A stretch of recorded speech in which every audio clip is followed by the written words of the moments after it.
Hi, welcome to Storm the Field. We're here to talk a little college football. I'm Mathis. I'm joined here with Quentin, Rob, and Trey.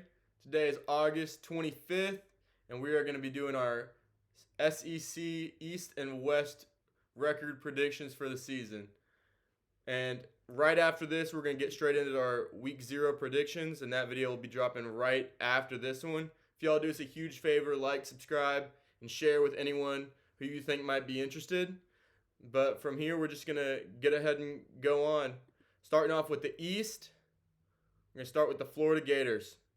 Trey, take it away. I'm not really high on Florida this year with the first-year coach.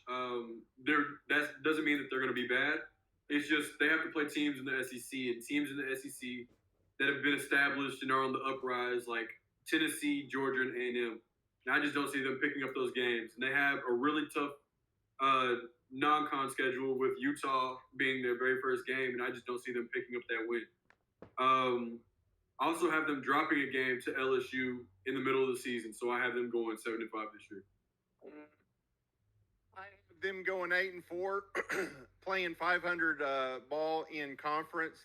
I do have them picking up 2 big wins in non-conference. I have them with the surprise upset of week 1, beating Utah and finishing the season beating their in-state rivals, Florida State, on the road. So 8-4 overall, 4-4 in conference. Are we sure that that's an upset at Utah? Because I'm pretty sure everyone's picking Florida in that game from what I've seen. And so I'm not picking them. I'm not off, either. It's a home game. It's not at Utah, but yeah, I think nationally that would be a big upset. Yeah, but a lot of the week, yeah. Just I think it's everyone's upset pick of week 1. Not mine. All right, Quentin. I have the Gators going 7-5, winning some pretty big, winning a big game against A&M on the road. I do have them beating. I know Rob doesn't like. Rob doesn't like to hear that, but I think that the quarterback play is just going to be better. I do think that Florida quarterback play is going to be better than A&M that week. Okay. But I do have them going 7-5. It sure was nice yesterday when you weren't here. I can second that. We got through it a lot quicker. I also got him at 7-5.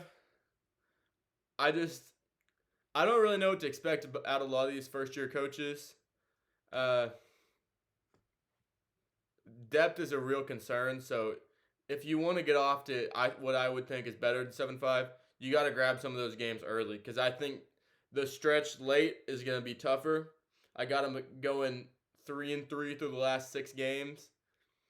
It's just it's going to take some recruiting classes to build that depth the way that Billy Napier is going to want it.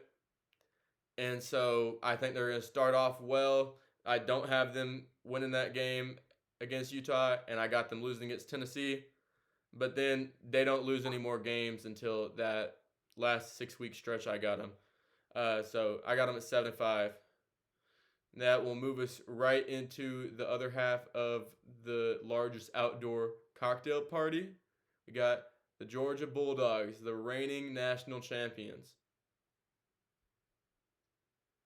Georgia, they're the defending national champions. Fortunately, they have a pretty easy schedule with their most difficult game being a neutral site game against Oregon to start off the year. And fortunately for them, that's Oregon's first game with a new head coach, so I just don't see them losing that game. And then the rest of the way is just smooth sailing. As long as they play to where they're supposed to be at, they should go this year undefeated. I got them losing 1 game, a surprise loss to an upstart Kentucky team late in the season on the road. Like Trey, I've got them beating Oregon. Everybody else they play, and they really do have a soft schedule. First off, being in the East. Secondly, the teams that they play from the West, Auburn and Mississippi State, you probably couldn't pick. As if there's any bad teams in the West, but those would probably rank towards the bottom of the West. So they got a pretty easy schedule, but I think they're going to trip up against Kentucky and finish 11-1. Oh, we're still talking about Georgia. I was getting a little ahead of myself. I've been going 11-1 as well. I have them winning every game they're supposed to, but I have them dropping the game at Mississippi State. They play Florida and then they play Tennessee. I feel like they're going to see that Mississippi State team on their schedule and they're going to think, it's basically another bye week because then they're going to go into Kentucky the next week and they're going to feel like they're going to skip ahead, and I feel like that's a chaos game for them. I feel like a lot of balls could go Mississippi State's way, especially when with Stetson Bennett. I don't know how great of a quarterback he is. I think that they're still going to try and rely on their defense, and I don't know if that's going to do them as good as it did last year. Okay. I got them at 11-1, as y'all can see on the screen.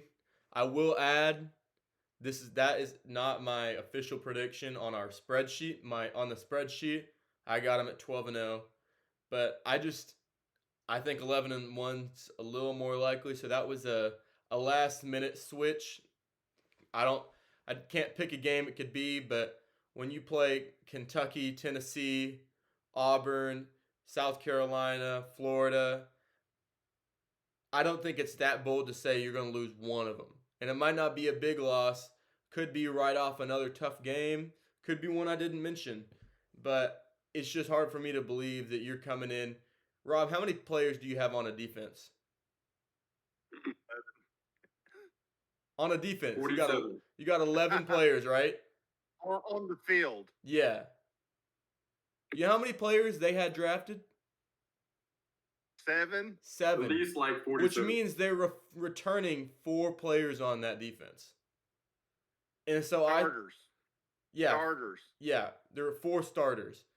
And I don't think it's that crazy to predict that they're going to lose one game.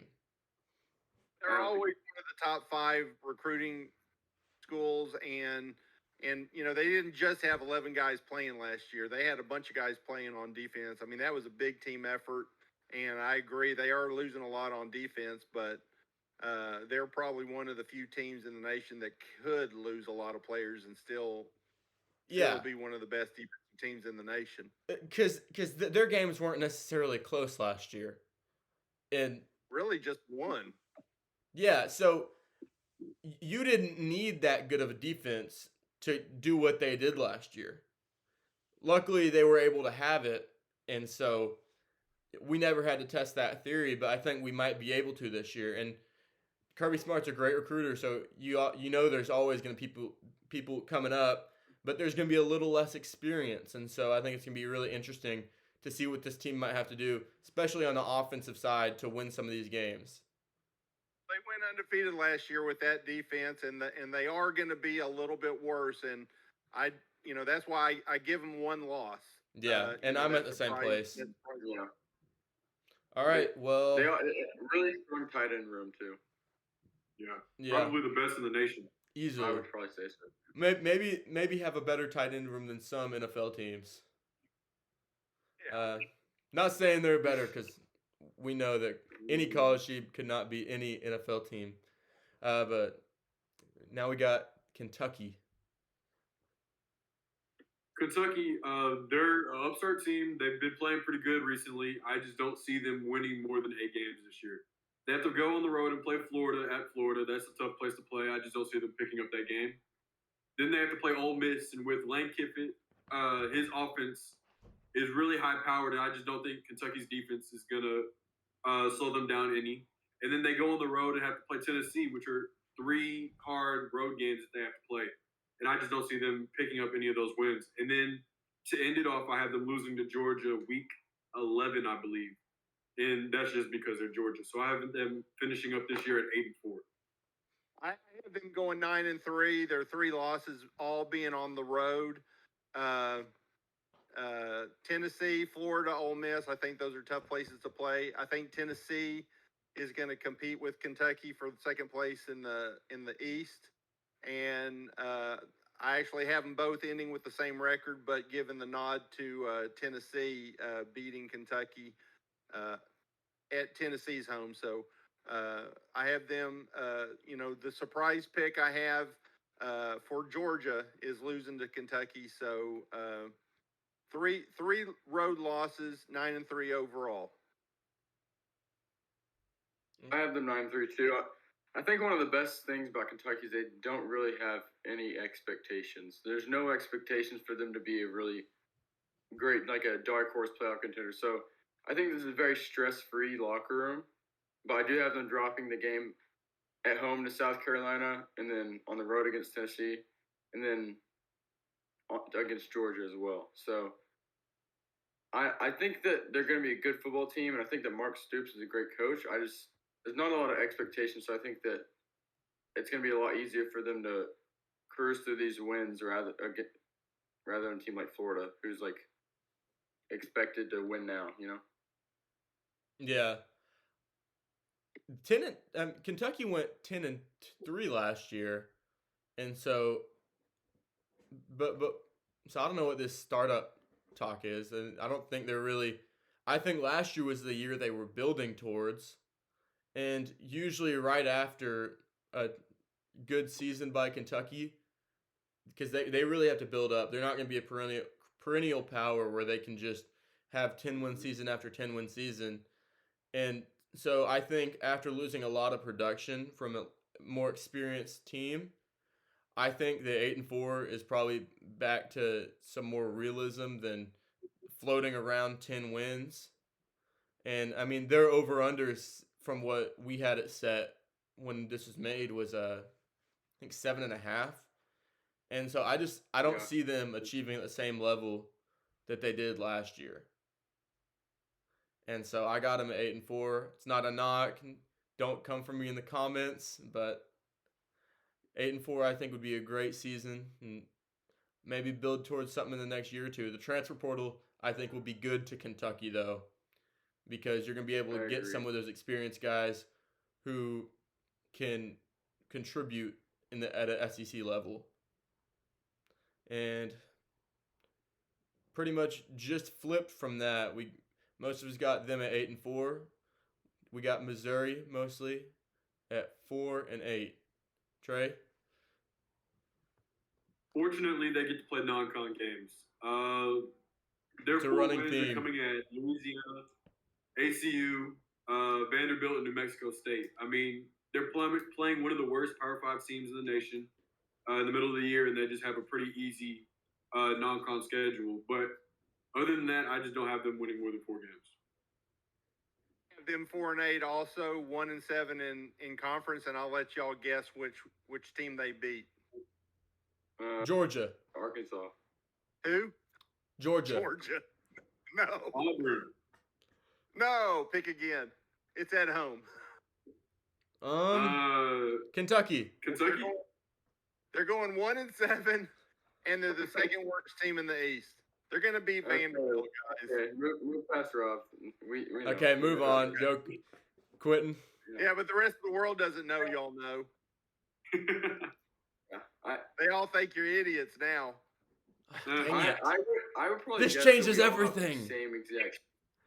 I would guess we all have the same exact schedule. I would assume so. Yep. Hey, they will be above 500 coming into week 4. So. Yeah. That'd be what? 66%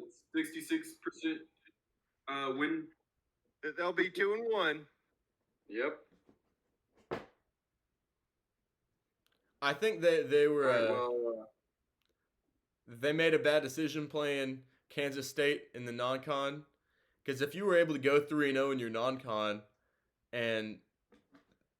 or 4-0 in your non-con, then all you got to win is 2 games to make a bowl game, and I think that's not a tough ask. Have them doing that. Well, if you play Vanderbilt, winning 2. Yeah. if you play Vanderbilt every year, then you need to pick off South Carolina, Kentucky, Florida with the first-year head coach, Tennessee, who doesn't have really any defense to speak of. And so you just got to win one of those. And maybe you draw something easy out of the West. Easy for the West, I'd add. But For no one. But I think that I just don't see him going to a bowl game this year. So I got him at 4-8. Now, someone we all do see going to a bowl game this next year is South Carolina. Almost all. Actually, we don't. Yeah. Minus Rob, who has, I think he has Texas A&M winning 2 games against South Carolina this year. It just means more. Yep. All right, Trey, you got him at 6-6. Yeah, I have him at 6-6. I believe Spencer Rattler is a good quarterback. I believe he just played terribly last year, especially in that Texas game when he got benched twice. I feel like he's going to come back and prove that he's a better quarterback than what he was last year. But unfortunately, he's in the SEC now. His defenses are going to be tougher. Trey, we're losing you. So he has to compete with teams like. You're losing me? Yeah, can you What just was the last time you heard?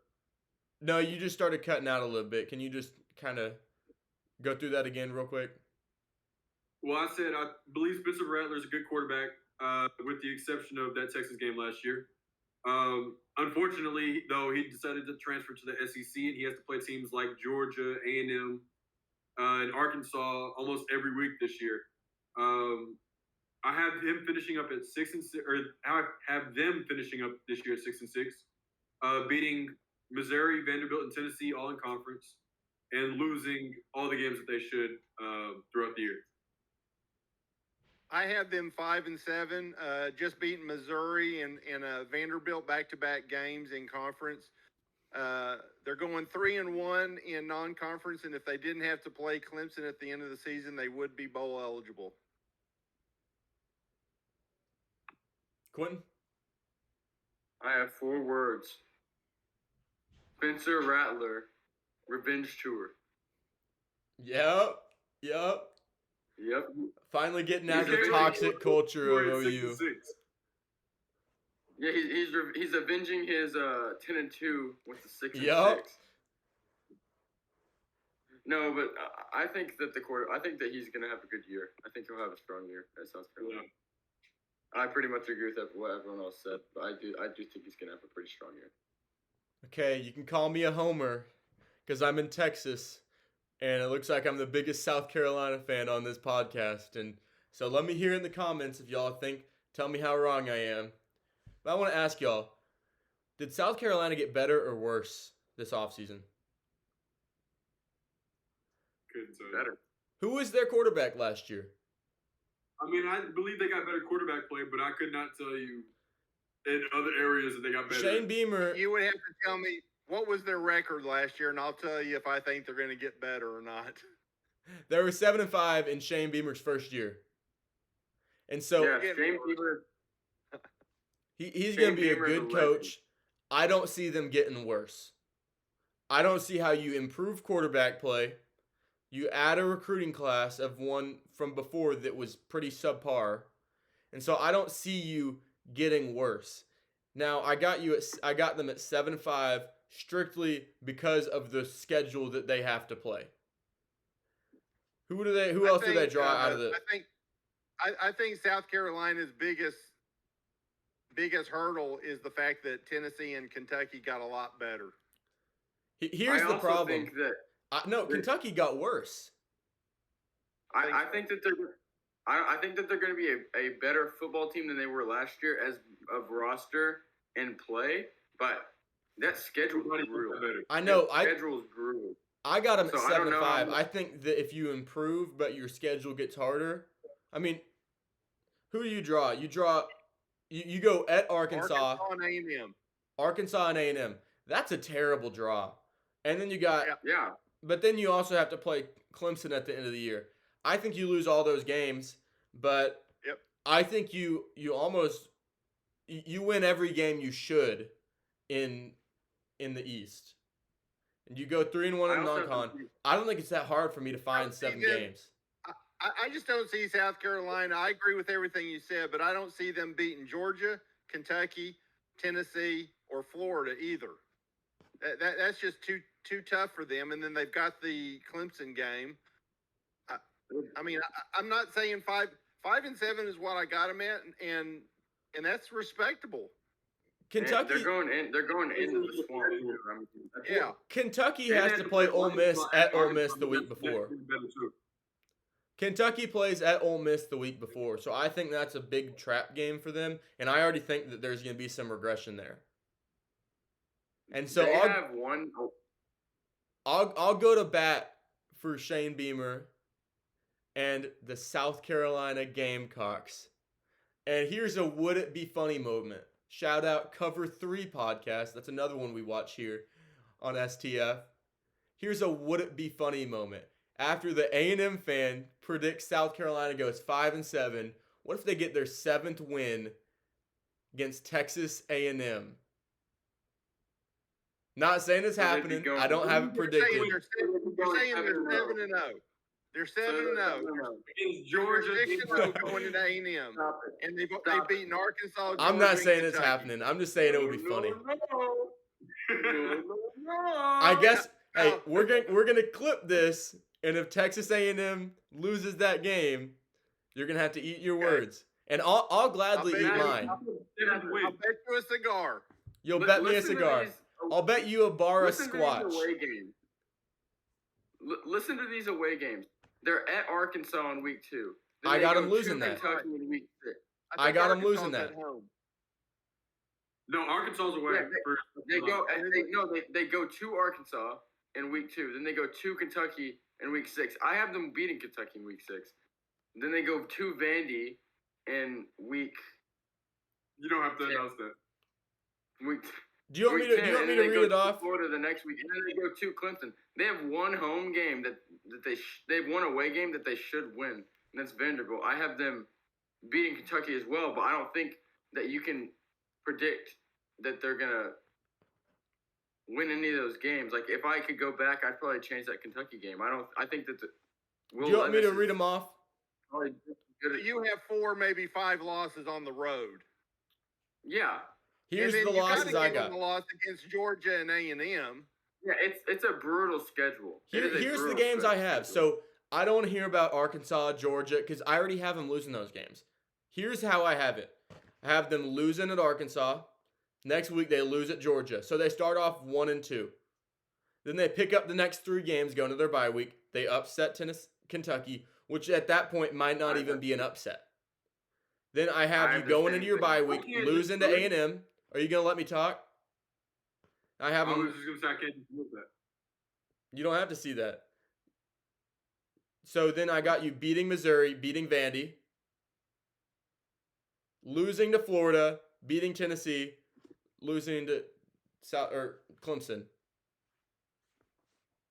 I think Mathis, you and I disagree on the Kentucky-Tennessee games. Everything else looked pretty good. Yeah. I mean, I think Tennessee's offense is just too strong, in my opinion. Yeah. I just don't see Kentucky being as good that year. Kentucky is. I think y'all are just too high on Kentucky.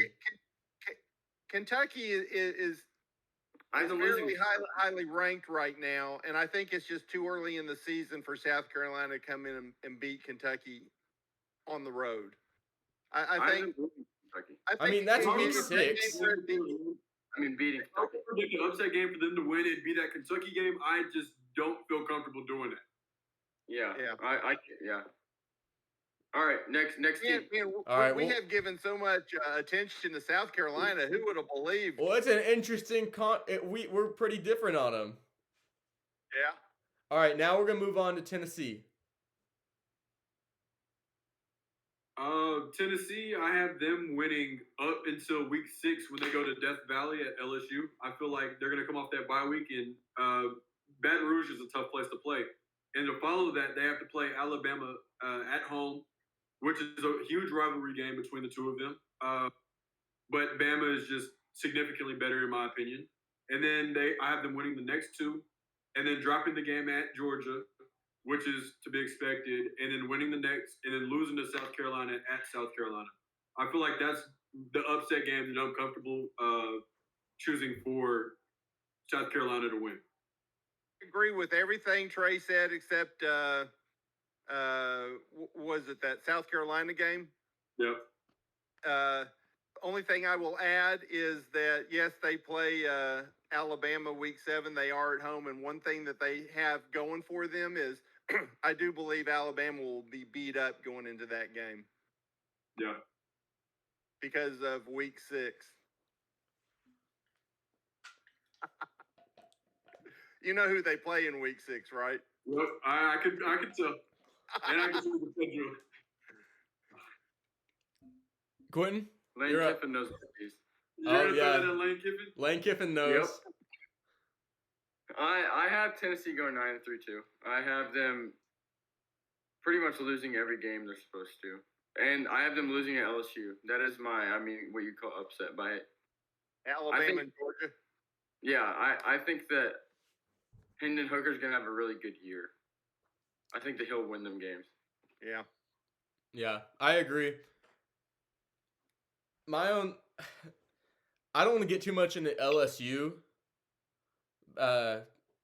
just because I want to save it for when I'm talking about LSU. But I have some major questions, and the questions I have for Tennessee, I think the questions I have for LSU outweigh that.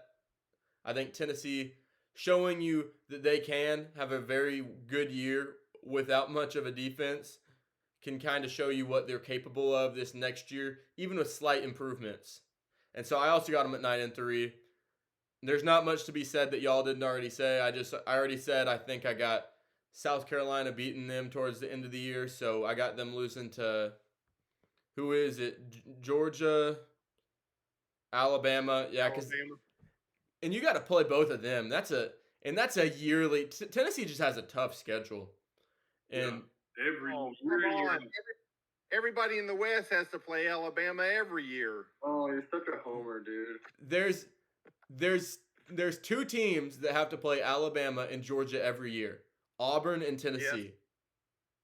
Yes. And so I think Georgia is not like Alabama perennial. I mean, Georgia's good, and they're usually Georgia's been always a 10-win team for a long time. They're not like Alabama. Last 15 years. But you have to play Bama every year. Right.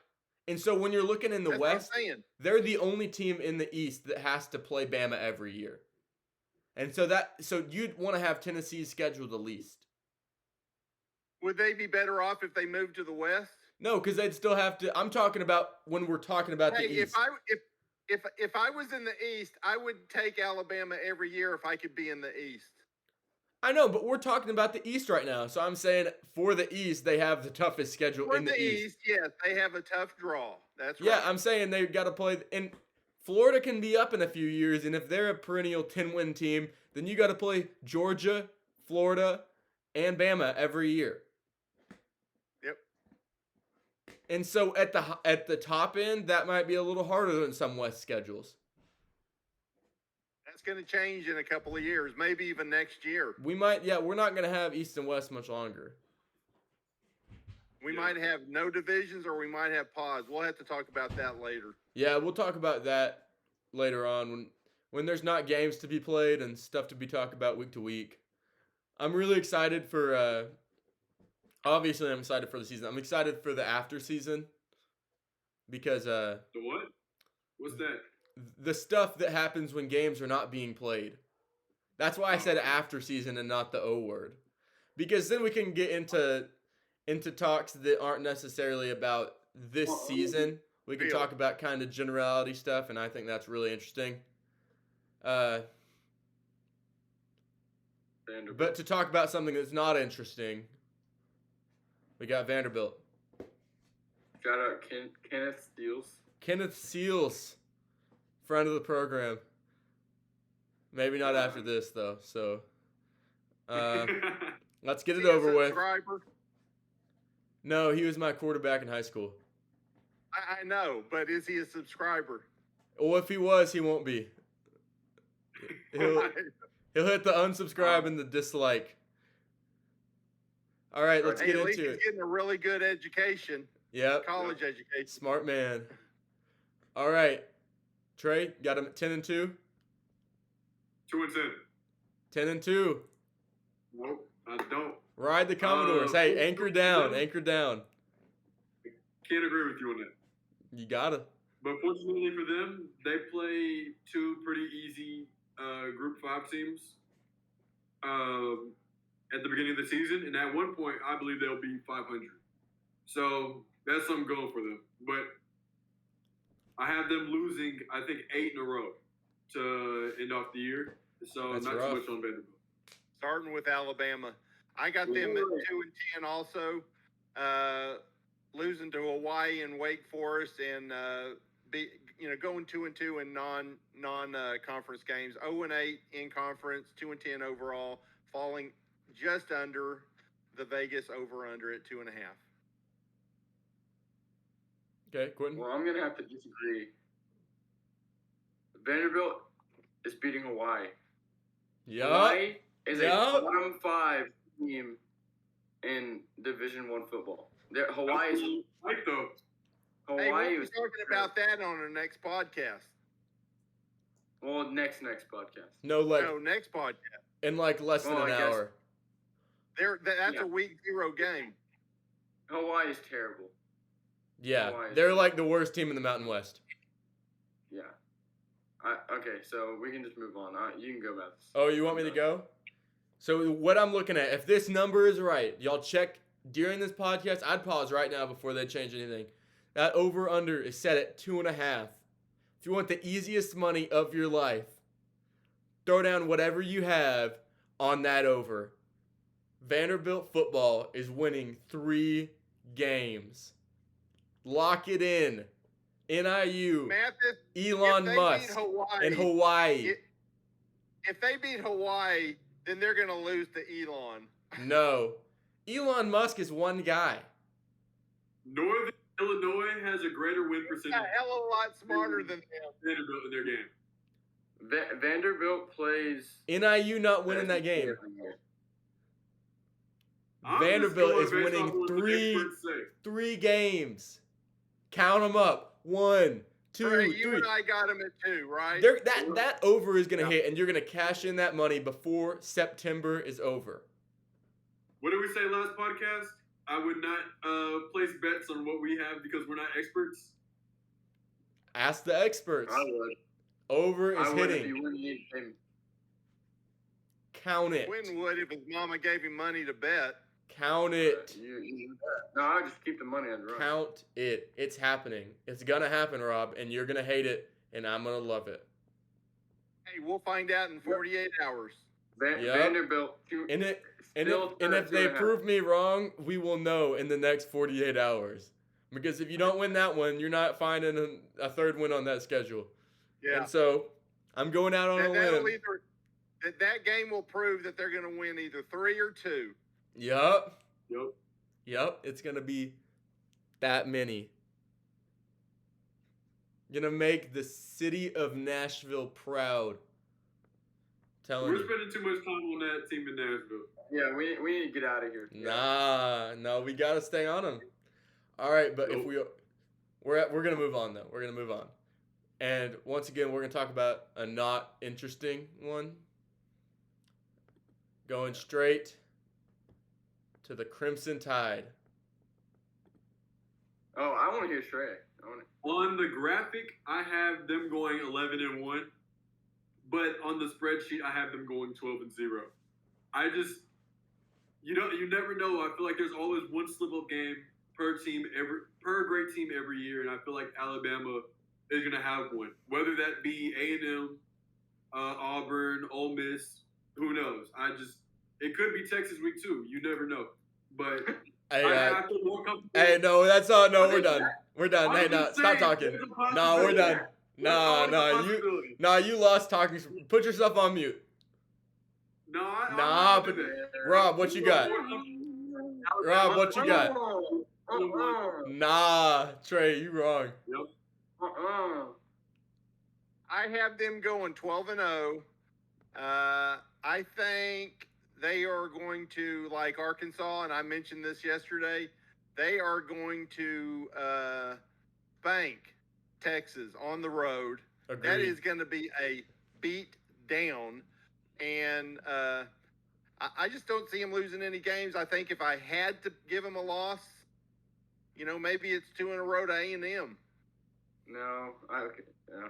Okay. I want to Nah, clarify. hey, Quentin, nah, Alabama Quentin, go. there. Quentin, go. Alabama is going to destroy Texas. Okay. Okay, so I have Alabama going 12-0.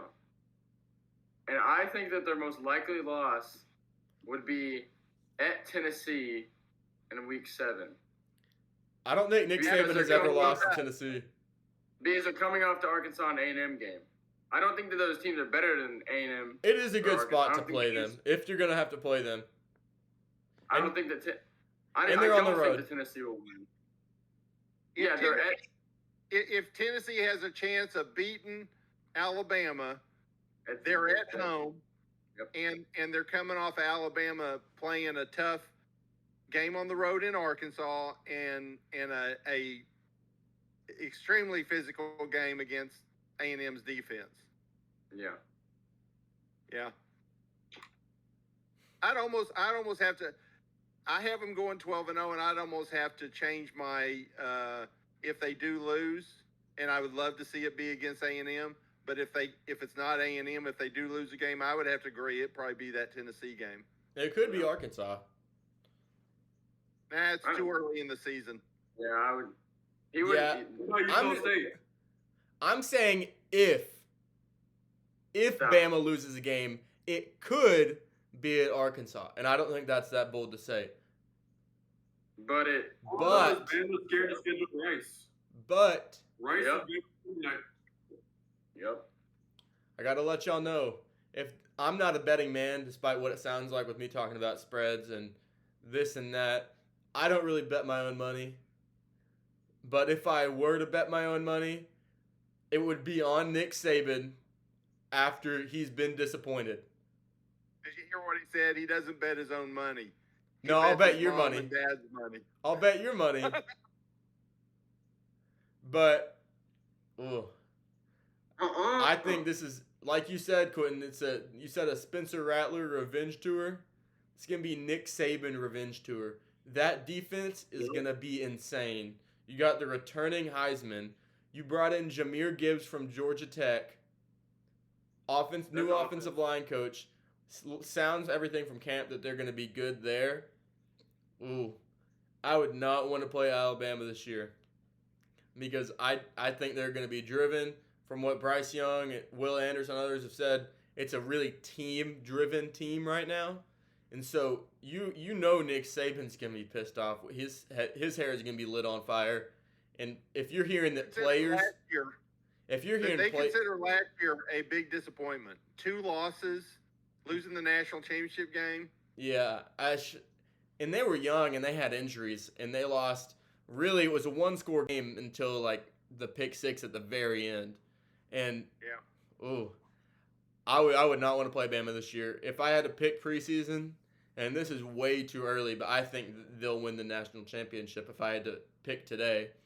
I think they're as close as you can get to being a lock for the playoff. And I think that's, I don't really know what else to add other than they're going to be really good. And that would move us right into Arkansas. Arkansas is a great team. They just have a really difficult schedule, in my opinion. I've had them starting off the year winning 3 games in a row, then losing to A&M at the neutral site game in Dallas, and then they have to turn around and play Alabama the next week. So that's 2 tough games to play back to back. And then I have them losing 2 games at the end of the year. I have them beating the spread at 8-4, which I feel like is a successful year for Arkansas. I have them 8-4 with a 3-game losing streak. The same 2 that Trey mentioned, A&M and Alabama, but I have them going on the road and losing to Mississippi State as well. I think they'll get a win against BYU, but then followed up with a loss on the road to playing Auburn. 8-4 overall, 4-4 in conference, which, going back just 2 years, that's a major improvement. I think they're a better team, but I just don't think they're going to get much better than they were last year. Quentin? Yeah, I pretty much have the same thing. It's just A&M, Alabama, really tough games back to back, and then They play Mississippi State. I have them 9-3, but I think if I had to put another loss on there, it'd probably be that BYU game because they're just going to be playing really physical teams, and I think BYU may have a pretty decent offense. So I think they'll win, but I don't know. It'll be a tough game for them, especially at BYU. Yeah, they always have a tough schedule. It's kind of just a product of being in the West, so we're not gonna keep saying, "Wow, this is such a tough schedule." This is the hardest division in college football across conference. It might be one of the more challenging schedules for what it is than in most sports in general. Just almost everyone's bought in. A down year for these schools is 7-5. Like it's ultra competitive. You don't really have a whole lot of pro sports teams in this area, so to these fans and to these cities, states, whatever you want to call it, this is their professional league, so they take it just so serious. And Arkansas specifically, this is their pro team, and Sam Pittman, is it his second or third year he's going into? I think it's second. It's third. I think he got hired the third year. Last year wasn't his first year, was it? I think it was because I think they went 3-9. He got hired, and then they went 9-3. And that's right. They return everyone. They brought in some transfer guys, had good recruiting class, and from what I heard, like a big question before was their wide receiver room, and they thought that was gonna be a question. It turns out, coming through camp and everything, it's gonna look like one of their strengths, and so I think they can be dangerous in the pass game. They return their head coach, offensive and defensive coordinator, and their quarterback, and so you don't really have a whole lot of guys who are having to learn stuff, and so they kind of know what they need to be doing, and they're gonna execute to the best of their ability, and I think that gets them to 9-3. Yeah, I just don't see them losing at home except for that Alabama game. I mean, when you say Alabama, that's just an automatic win for them, no matter who they're playing for the most part. So you just don't go into Arkansas and beat them, and that's why I'm thankful that the Aggies play them in not Dallas but Arlington. This will be his third year. Okay. BMW Metroplex, it's all the same thing. No, it's not. Yes, it is. All right, well, let's move on. The over-under of 45 minutes is not going to hit. We're sitting at 42 right now. I guess you can tell where we're located and what we focus on the most. Yep. We're the most knowledgeable probably about this conference, this division to be specific.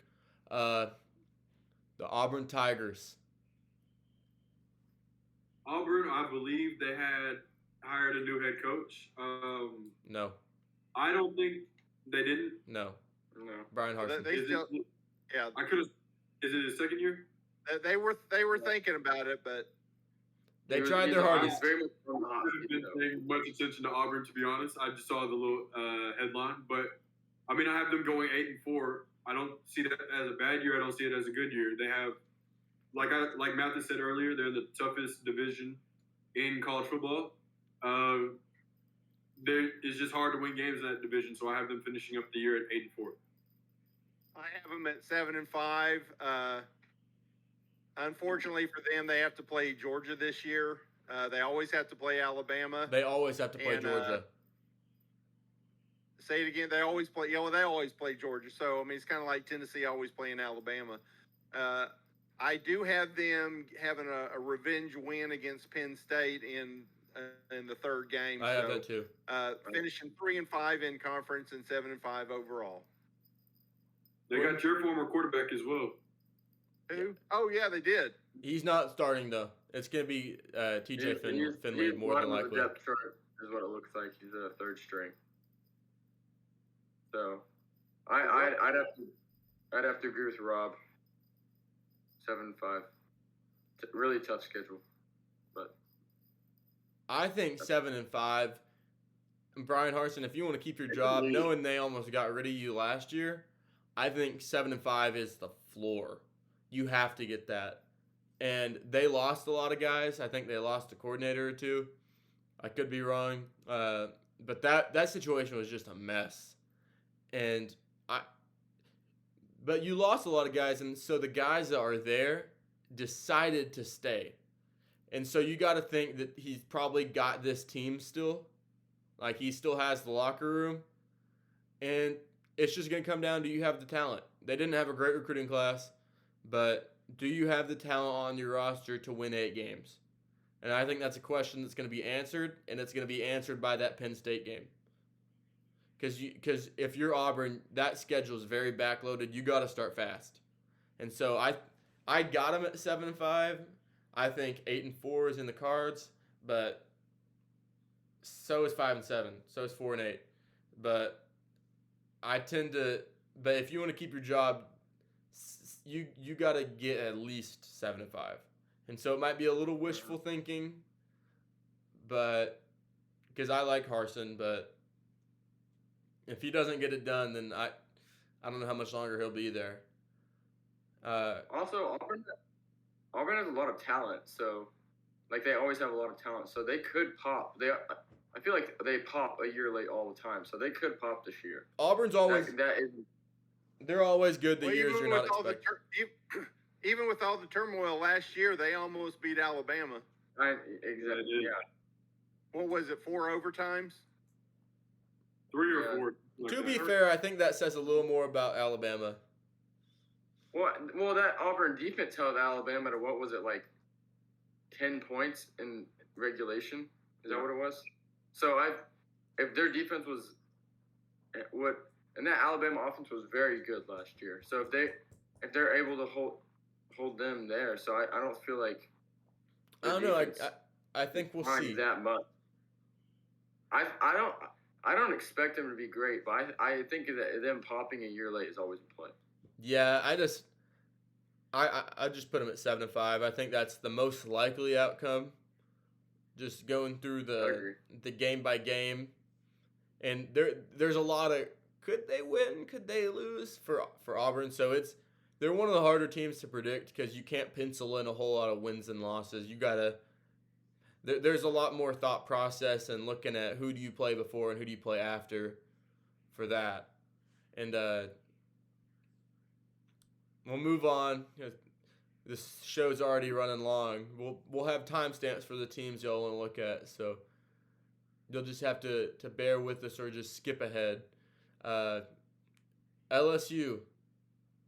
Brian Kelly went from one Brian to another. What's up? Said we went from one Brian to another. Yep. I have LSU at 8-4 this year.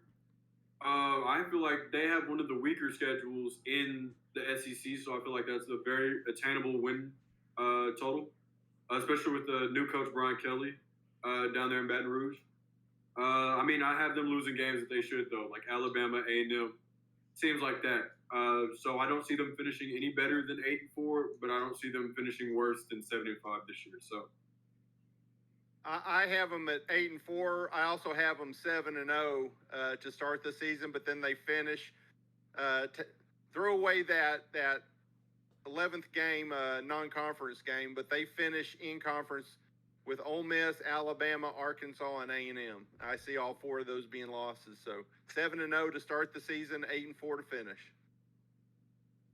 Quentin? Wait, so they're playing 19 games? What? They're 7-0 to start the season. Okay. 8-4 finishing it. Oh, yeah.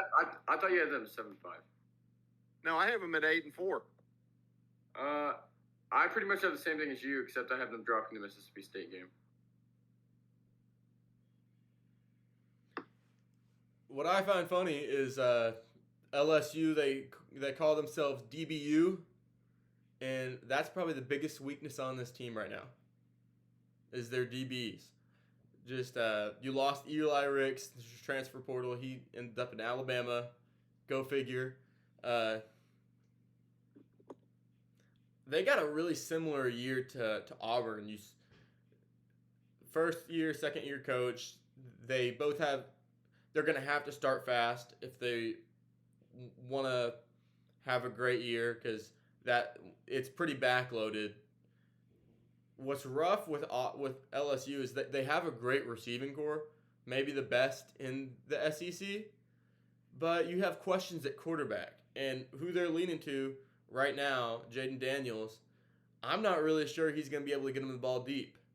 And so you have kind of a new offensive line, and so it's going to be rough to get that running game start, which is probably why they're leading Jaden Daniels right now, because he's able to be a little more mobile, escape the pocket. But I think if you want to be able to utilize those receivers to the capability that they're able to play, that Nussmeier is probably your better bet. He has the better arm of the two, but with that young O line, it's gonna be tough. So I think it's gonna be hard for them to start fast. I think they probably get their feet under them late, and that's when that schedule gets hard. And so I think 7-5 is very realistic. I think 8-4 is pushing it, and it's entirely possible. I mean, they could go 9-3. Who knows? But because this is probably one of the more talented rosters that Brian Kelly's had, just from a recruiting standpoint. But I don't know. It's just LSU's a weird team. It's also a harder schedule than he's ever had. And you got to build that culture. Are you saying Notre Dame never had a tough schedule? I'm just saying Notre Dame does not play in the SEC West. So take that There's as you not a lot will. of pressure for him either. It's just a lot harder in the SEC. Well, to be fair, if you play teams like Toledo 9 games out of the 12 games a year, I expect you to go 9-3.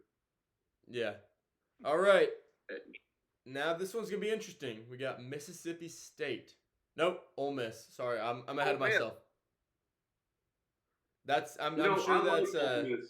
I'm sure that's sacrilegious to make that mistake in Mississippi. All right, Trey. I like Ole Miss. I like the transfers that they got in Jackson Dart and Zach Evans. I feel like those are going to be two guys that come in and – huh? Jackson Dart's not going to be their starter. He's not? No. Nope. Well, I haven't been paying attention, obviously. But still, I like Zach Evans from TCU. I liked him when he was at North Shore. I feel like he's going to be a highly productive guy throughout the year. And I feel like they have, other than LSU, the easiest schedule in the SEC West, with especially their first 4 games, and the addition of Vanderbilt to their schedule. I have them losing to teams that they should, like A&M and Alabama, and I have them being upset by LSU at home. So, Trey, you got them losing 3 in a row. Yep. I got them losing 3 in a row as well. Just like LSU, I actually have them starting out 8-0, but then they have to play 2 road games against A&M and Arkansas, and then, of course, it doesn't matter where you play Alabama. They're playing them at home, but they're going to lose those 3 games in a row and finish up 9-3, winning the in-state rivalry game against Mississippi State. Quentin? Got them flipped. I agree more with Mathis. I have them at 7-5. Ooh. No. Yeah, 7-5. Their offense is very quarterback centric, and you lost a first round pick last year, so I don't know how productive their offense is going to be. And when you're relying on a running back, it's really tough to rely on a running back when you have such a hard schedule compared to the rest of the country. I actually have them losing their last 4 games in a row. Ooh, wow. Okay. I agree with a lot of the stuff Quentin says. I'm not, like I've said in previous episodes, I'm not huge on transfer portal rosters where you just have a huge overhaul. Said that about USC. Think I said it about Pitt, I said. And I think I said about Texas too. It's a hard division. I know I keep saying that over and over, but I got Auburn, LSU, Ole Miss, and spoiler, I mean, you can see it on the screen right in front of you. I also have Mississippi State. I have them all at 7-5. And so I think it's cannibalistic in the way that there's going to be a lot of wins and losses to each other. It's going to be kind of a you beat you, they lost to him, blah, blah, this, that. And so I just think it's going to be a tough year. You did lose a lot. You lost Jeff Lebby to OU. He's your offensive coordinator. So we're going to see how much of that offense Lane Kiffin really had his hands on. And I could be too low on Ole Miss, and I could be too high on Auburn and LSU. Could be too low on one of them. And so I would not be surprised at all if anyone was within 2 games of what I predicted them out of those 4. It's just, and it wasn't by on purpose where I said, oh, these teams are all going to end up with the same record. I went through the SEC West, and I just picked week by week, and 7-5 is what I ended up with. And there's not really much else. Regardless of what the record is, you better get your popcorn ready. Oh, yep, get your popcorn. All right, we're going to move on to Mississippi State. Old Prescott, alma mater. Yeah. I don't have much to say about them. I mean, I don't see them being a great.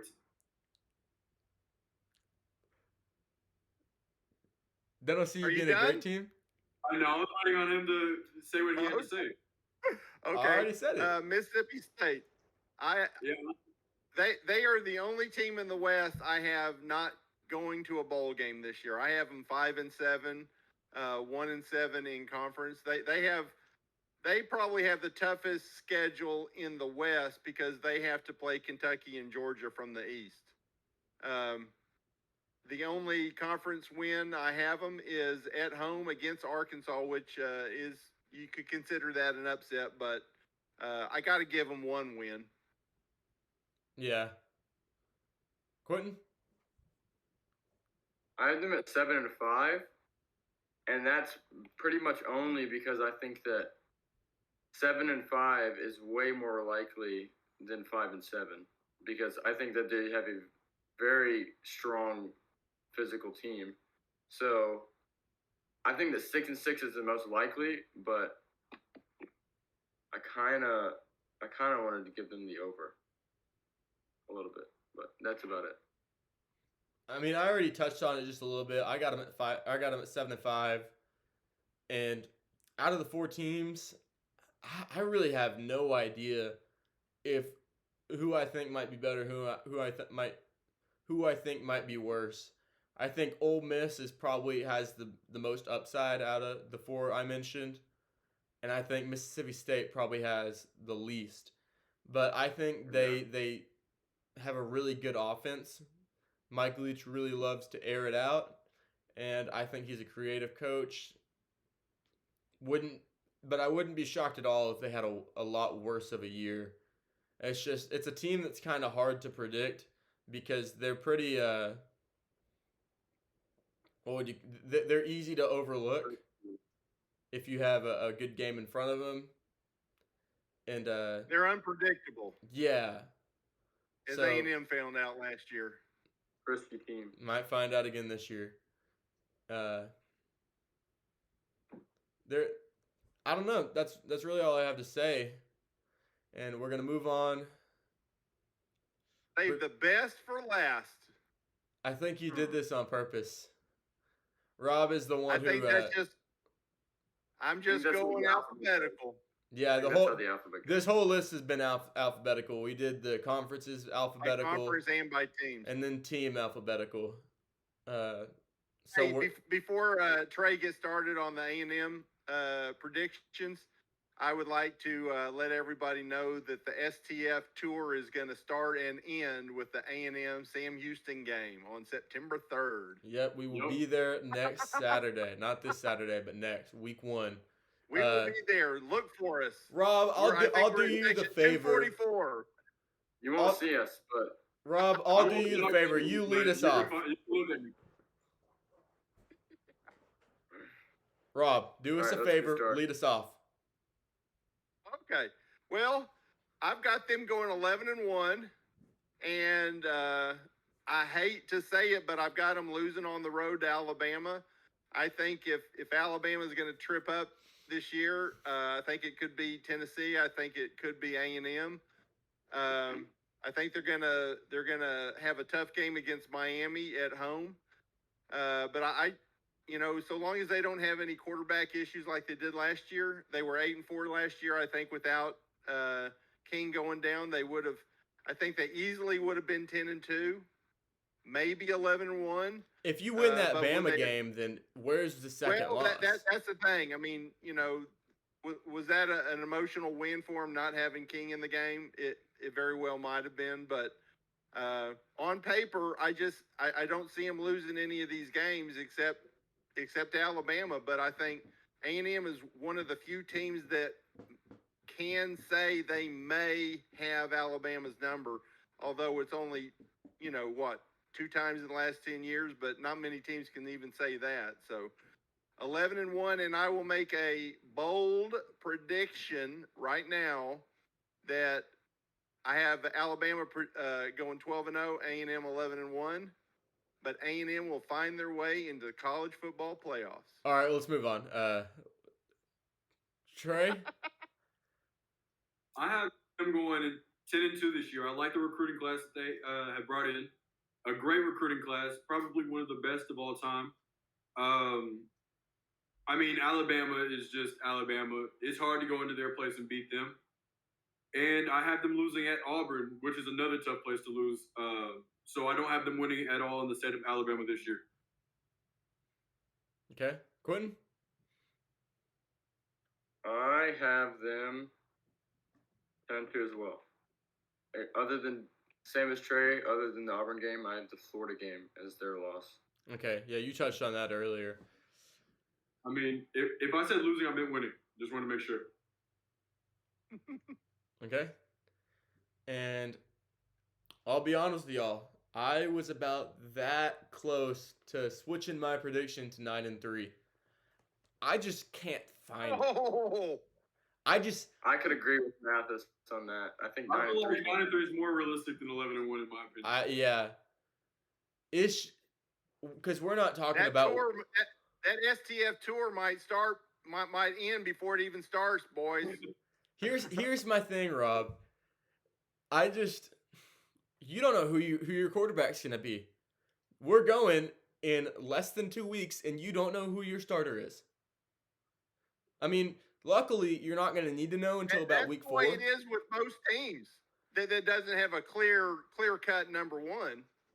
The passing game has been a major problem there for a while. And so that's what gives you points. And so if you're not able to score with some of these teams, if Mississippi State can score on y'all, you might end up in a situation where you need to put some points on the board fast, and that can be a major issue if you can't score with a team. I'm not saying you got to put up 50 points a game, but you got to be able to put up 50 points in a game if you need to. And so I think the quarterbacks. I think A&M relied on their defense a lot last year because of the poor production on the offensive side. I just don't see them being as bad on the offensive side this year, and I think they've gotten better on defense. I could agree with that. Yeah. Regardless of who the starter is at quarterback. I mean, you just mentioned A&M's reluctant backup quarterback that ended up starting as third string for Auburn right now? Yeah.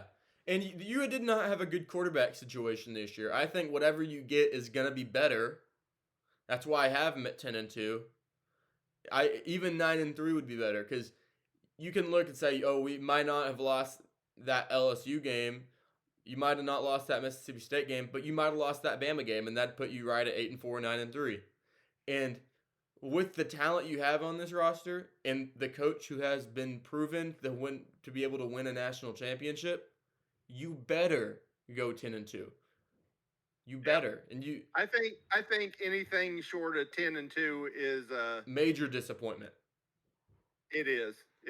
I would like to say Vegas has A&M at 8.5 wins, so we're all, even though it might sound like you three might be slamming a little bit on A&M, I think we're all still high on A&M. Yeah, I think it's a great roster. It's really hard for me to ignore. Just like I moved Georgia down to 11-1, just because I can't find the game doesn't mean I think it's there. It's just it's pretty bold to say almost any team can go 10-2, like win double-digit games, for the exception of the perennial powers, who it's bold to say won't win 10 games. Yeah. And I think I just got to see it first. I'm putting myself out on a limb, but if Jimbo doesn't prove it to me this year, then it's going to be hard for me to say he's going to win 10 games next year or the year after that.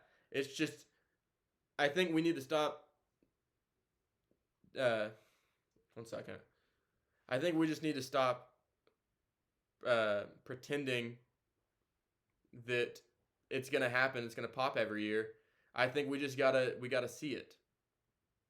Yeah, the time for saying it's next year, that's come and gone. It's got to be this year for Jimbo.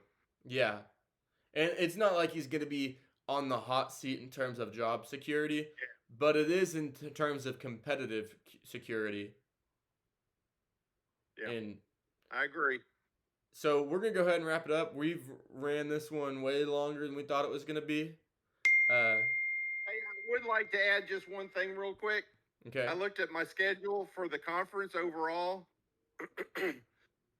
And the SEC plays 56 non-conference games. Yeah. I have them going 52-4.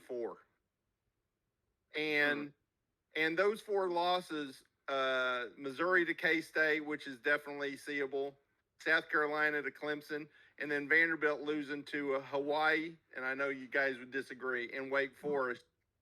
But 52-4, that's probably not doable, but that's what they should be doing this year. I also have the East going 24-32 in conference play, the West going 32-24. So just shows you the West, is at least by a game better than the East in conference play. Yeah. And like Josh Pate said, I think he did the top 10 toughest schedules in the nation, and the top 7 were from the West. Yeah. All right, well, that's all we have for y'all today. We'll go ahead and move on. Don't forget, if you like the video, like the channel, subscribe. Leave any feedback in the comments. You can email us if you have any questions that you'd like us to touch on. We will be doing some Q&A once the season starts, if y'all want to. If we have questions, we'll do it. If we don't, we won't. We have our social medias up at the top. Appreciate y'all tuning in, and we will see y'all soon.